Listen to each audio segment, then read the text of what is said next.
Assalamualaikum warahmatullahi wabarakatuh. Halo semuanya, saya Nada Agiltia Tamzil, mahasiswa semester 4 Fakultas Ilmu Hukum Universitas Internasional Batam dengan NPM 2051013 akan menemani Anda pada hari ini selama beberapa menit ke depan dalam Apa Kabar Hukum yang menyajikan info-info mengenai hukum. Pada hari ini saya akan memberikan sebuah informasi video pembelajaran terkait dengan aliran-aliran dalam filsafat hukum. Akan ada 5 aliran hukum yang akan saya beritakan pada hari ini. Yang pertama adalah aliran hukum alam. Aliran hukum alam berpandang bahwa selain hukum positif, yaitu hukum yang berlaku di masyarakat, hukum yang dibuat oleh manusia, masih ada hukum lain, yaitu hukum yang berasal dari Tuhan. Ada 2 teori hukum alam yang akan saya sajikan pada hari ini. Yang pertama adalah teori mengenai tentang hubungan hukum dan moral. Hukum itu bersifat universal, yaitu hukum berlaku bagi individu, masyarakat, dan negara. Hukum yang ada dalam suatu negara tunduk pada nilai moralitas. Hukum alam merupakan hukum dari akal budi manusia yang didasarkan pada nilai-nilai moralitas. Hukum itu harus mengandung nilai moral untuk membawa masyarakat kepada suatu kebaikan. Teori hukum selanjutnya itu adalah mengenai hubungan hukum, negara, dan keadilan. Nilai esensial dalam hukum yaitu keadilan.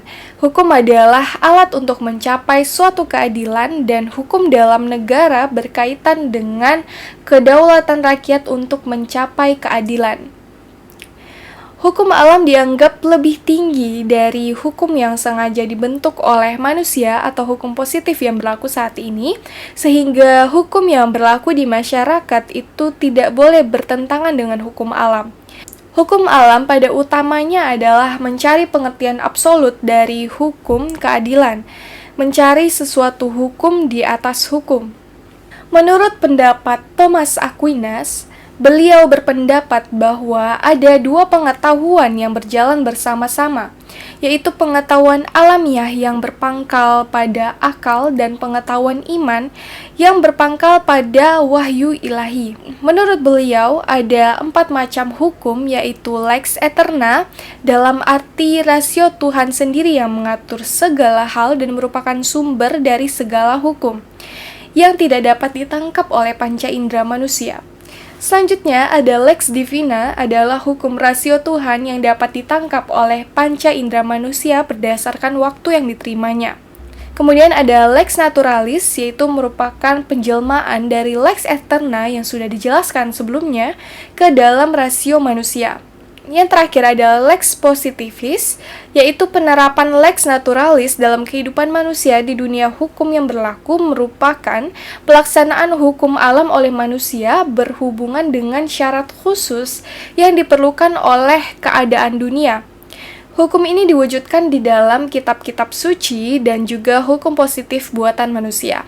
Pendapat dari tokoh lainnya yaitu Wolfgang Gaston Friedman, yang di sini beliau mengatakan bahwa sejarah dari hukum alam ialah sejarah umat manusia dalam menemukan keadilan yang mutlak.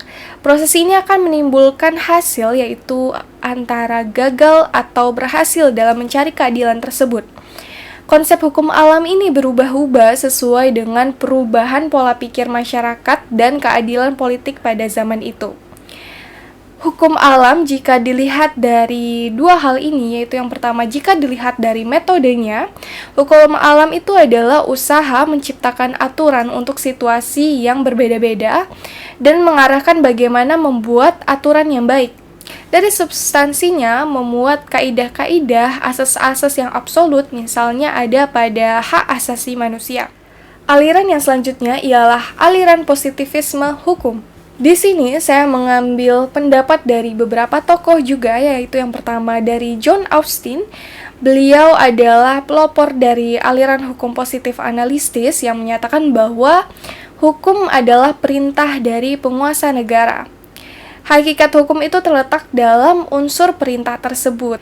Beliau memandang hukum sebagai suatu sistem yang tetap, logis, dan tertutup. Hukum adalah suatu perintah yang mewajibkan seseorang atau beberapa orang Ia menyatakan bahwa hukum adalah perintah yang mewajibkan seseorang. Ia juga menyatakan bahwa hukum dan perintah lainnya berjalan dari atas atau superior dan mengikat bawahannya atau inferior. Pihak superior ini akan menentukan apa yang diperbolehkan dan kekuasaan superior memaksa orang lain untuk mentaatinya. Superior mampu memberlakukan hukum dengan cara menakut-nakuti, bahkan mengarahkan tingkah laku orang lain ke arah yang diinginkannya. Beliau juga berpandangan bahwa hukum adalah suatu perintah yang memaksa, yang dapat saja bijaksana atau adil, atau juga bisa sebaliknya. Beliau membedakan hukum menjadi dua jenis, yaitu hukum dari Tuhan untuk manusia dan hukum yang dibuat oleh manusia. Hukum yang dibuat oleh manusia kemudian dibagi lagi menjadi hukum yang sebenarnya atau hukum positif dan hukum yang tidak sebenarnya. Hukum positif ini adalah hukum yang dibuat oleh penguasa yang dalam sistematikanya disusun oleh manusia secara individu untuk melaksanakan hak-hak yang diberikan kepadanya. Sedangkan hukum yang tidak sebenarnya itu adalah hukum yang tidak dibuat oleh manusia sehingga tidak memenuhi persyaratan sebagai hukum. Menurut beliau, ada beberapa unsur-unsur penting yang harus ada di dalam suatu hukum, yaitu kewajiban atau duty dan kedaulatan atau sovereignty. Kemudian ada perintah atau command dan sanksi atau sanction. Menurutnya, hukum dan moral itu harus dipisahkan. Hukum tidak berkaitan dengan penilaian baik atau buruknya, dan hukum itu mutlak dianggap sebagai perintah penguasa. Kemudian ada juga pendapat tokoh lainnya, itu pendapat Jelinek mengenai perkembangan dari positivisme hukum. Jadi menurut beliau, hukum itu adalah norma untuk perilaku dari luar seseorang terhadap orang lain. Kemudian juga norma yang bergerak dari kekuasaan luar, dan norma yang kekuatan mengikatnya dijamin oleh kekuasaan luar. Aliran yang selanjutnya adalah aliran utilitarianisme.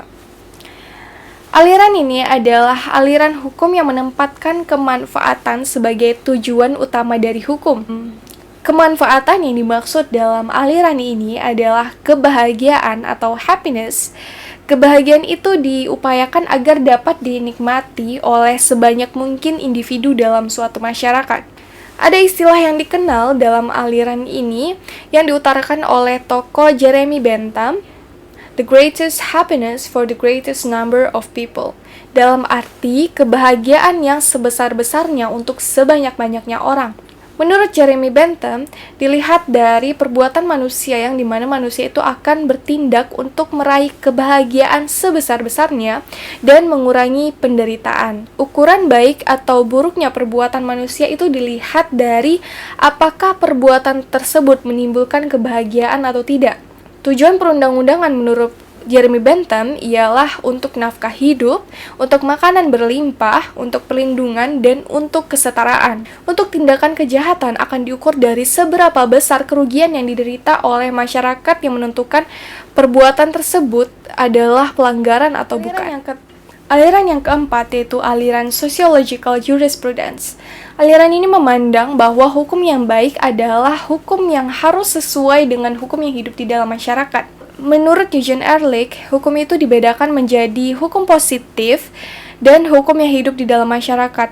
Hukum positif itu dapat berjalan dengan efektif bila selaras dengan hukum yang hidup di dalam masyarakat. Maksud dari hukum yang hidup di dalam masyarakat ini bisa kita lihat seperti hukum kebiasaan atau tradisi-tradisi di dalam suatu masyarakat, yang dimana masyarakat ini menganut nilai-nilai tertentu yang dilestarikan dalam lingkungan mereka. Menurut beliau, perkembangan hukum itu tidak terdapat dalam undang-undang atau putusan hakim maupun ilmu hukum, tetapi terdapat dalam masyarakat itu sendiri, sehingga hukum itu akan memiliki kaitan erat terhadap nilai-nilai yang dianut oleh masyarakat. Kita juga bisa melihat perbedaan sosiologi hukum dengan sociological jurisprudence dari tokoh Roscoe Pound. Roscoe Pound membedakan dua hal tersebut dari bagaimana Sosiologi hukum merupakan cabang dari ilmu sosiologi yang melihat pengaruh timbal balik antara hukum dan masyarakat. Titik tolak pendekatannya ialah dari masyarakat ke hukum. Sedangkan sociological jurisprudence adalah suatu teori yang mempelajari pengaruh hukum terhadap masyarakat. Titik tolak pendekatannya ialah dari hukum ke masyarakat. Hukum juga harus beradaptasi dan memenuhi kebutuhan perubahan sosial masyarakat. Menurut beliau, para ahli hukum itu haruslah memiliki peran untuk membantu menghadiri hukum-hukum yang memenuhi standar-standar dari perubahan sosial tersebut. Kita masuk ke aliran yang terakhir, yaitu aliran pragmatic legal realism. Pandangan ini ada pada salah satu tokoh, yaitu Oliver Wendell Holmes, di mana menurutnya hukum itu tidak dari logika, melainkan dari pengalaman. Hukum terkait dengan keputusan hakim atau pengadilan sebagai kelakuan aktual para hakim atau patterns of behavior yang ditentukan oleh 3 faktor, yaitu kaidah-kaidah hukum yang dikonkretkan hakim dengan metode interpretasi dan konstruksi, kemudian moral hidup pribadi seorang hakim, dan juga kepentingan sosial. Perkembangan ilmu hukum itu terletak pada pengujian fakta-fakta. Selain itu, pandangan dari Carl Llewellyn, hukum itu bukan sesuatu yang statis, melainkan hukum itu adalah sesuatu yang dinamis, sesuai dengan perubahan-perubahan yang terjadi. Hukum itu berkaitan dengan tujuan, hukum itu tidak terlepas di mana hukum itu hadir. Siapa yang memproduksinya, yaitu masyarakat, dan juga tujuan dari masyarakat itu sendiri. Jadi tujuan dari masyarakat itu sendiri otomatis menjadi tujuan hukum. Dan menurutnya, hukum itu tidak lain adalah putusan pengadilan. Menurut beliau, realisme adalah konsep mengenai hukum yang berubah-ubah dan sebagai alat untuk mencapai tujuan sosial, yang dimana keadaan sosial itu lebih cepat berubah dibandingkan hukum. Jadi tiap-tiap bagian hukum haruslah diperhatikan dengan seksama mengenai akibatnya. Realisme bukanlah suatu aliran atau mazhab, melainkan realisme adalah suatu gerakan dalam cara berpikir dan cara bekerja tentang hukum. Realisme mendasarkan ajarannya atas pemisahan sementara antara solen dan sein untuk keperluan suatu penyelidikan. Agar penyelidikan itu mempunyai tujuan, maka hendaknya diperhatikan adanya nilai-nilai dan observasi terhadap nilai-nilai itu. Nilai-nilai itu haruslah seumum mungkin dan tidak boleh dipenuhi oleh kehendak observer maupun tujuan-tujuan kesusilaan. Realisme telah mendasarkan pada konsep-konsep hukum tradisional, yang dimana realisme itu bermaksud untuk menginterpretasikan apa yang sebenarnya oleh pengadilan-pengadilan dan orang-orangnya. Untuk itu dirumuskan definisi-definisi dalam peraturan yang merupakan ramalan umum tentang apa yang akan dikerjakan oleh pengadilan. Sesuai dengan keyakinan ini, maka realisme itu menciptakan penggolongan-penggolongan perkara dan keadaan hukum yang lebih kecil jumlahnya daripada jumlah penggolongan yang ada pada masa lampau. Baik, sekian penjelasan secara umum dan singkat mengenai aliran-aliran dari filsafat hukum. Di sini saya akan mewawancarai beberapa masyarakat Indonesia mengenai apakah hukum itu penting bagi masyarakat. Mari kita dengar pendapat dari beberapa masyarakat yang telah saya wawancarai. Assalamualaikum warahmatullahi wabarakatuh. Jadi, pertanyaan apakah hukum penting bagi masyarakat? Saya rasa cukup penting ya, karena peranan hukum itu memberikan keadilan sih, terutama buat bagi masyarakat pada umumnya, karena kita jadi tahu batasan apa yang boleh kita lakuin dan yang nggak boleh kita lakuin, karena kita tahu konsekuensinya itu ada hukum, ya kan, yang kalau kita langgar ya bisa kita kena pidana lah dan segala macamnya. Jadi di masyarakat nih, kehidupan di masyarakat ini nggak sembarangan lah kita bisa lakuin apa aja, karena ada hukumnya. Jadi kita lebih berhati-hati dan lebih kondusif aja sih, gitu kalau menurut pendapat saya. Sekian, terima kasih. Menurut saya penting, karena dengan adanya hukum bisa memberikan keamanan buat saya. Menurut saya, hukum itu penting bagi kehidupan masyarakat, karena hukum menjadi asas dasar dari kehidupan sehari-hari bagi masyarakat, karena hukum melindungi dan mengayomi hak-hak warga negara. Menurut saya, kehidupan bermasyarakat akan menjadi kacau ketika tidak adanya hukum. Seperti contohnya kasus korupsi, pencurian, atau bahkan kejahatan yang melanggar hak-hak dari warga negara. Jadi bagi saya hukum itu sangat penting bagi kehidupan masyarakat agar selalu merasa tentram, aman, dan damai. Tapi karena adanya hukum yang telah menetapkan kebijakan peraturan beserta sanksinya, masyarakat akan merasa adil ketika ada mereka yang melanggar peraturan tersebut. Ganjaran apa yang akan didapat bagi mereka yang melakukan kejahatan-kejahatan tersebut ketika tidak adanya hukum? Hukum itu sangat penting bagi masyarakat. Kenapa? Karena hukum itu kan sifatnya dia mengatur, yang mana tujuannya itu untuk menciptakan ketertiban dalam kehidupan bermasyarakat gitu. Terima kasih. Halo, perkenalkan nama saya Revika, saya mahasiswa pariwisata semester 5. Nah, jadi pertanyaannya kan apa hukum itu penting bagi masyarakat? Menurut saya, hukum itu sangat penting bagi masyarakat karena masyarakat juga membutuhkan hukum dan masyarakat dibutuhkan oleh hukum. Kenapa kita membutuhkan hukum dan penting bagi masyarakat? Karena kita kan masyarakat hidup bersosialisasi kan. Kalau misalkan tidak ada hukum, pasti antar individu bakalan bertindak sesuka mereka sendiri, tidak memikirkan impact-nya bagi orang lain. Jadi hukum itu dibuat dalam masyarakat agar masyarakat hidupnya itu teratur, tidak seenaknya sendiri, tidak menyakiti orang lain. Itulah perlunya hukum dalam masyarakat. Mungkin itu aja dari saya. Terima kasih. Sekian video wawancara dari beberapa responden yang saya dapatkan dari masyarakat Indonesia mengenai apa pendapat mereka atas apakah hukum itu penting bagi masyarakat. Jadi di sini dapat saya simpulkan dari beberapa pendapat dari responden tersebut, di mana menurut mereka hukum itu sangat penting karena hukum itu dapat memberikan keadilan bagi masyarakat. Hukum itu memberikan ketentraman, di mana hukum ini juga memberikan perlindungan dan mengayomi hak-hak warga negaranya. Jadi dalam hal ini saya dapat menyimpulkan bahwa pendapat tersebut berkaitan dengan aliran utilitarianisme, di mana aliran ini akan memberikan sebuah kemanfaatan yang dimana kemanfaatan ini dapat berbentuk sebuah kebahagiaan dan juga perlindungan menurut tujuan perundang-undangan dari Bentham, adanya timbal balik dari hukum tersebut. Jadi hukum itu memberikan sebuah hal yang memang diinginkan oleh masyarakat.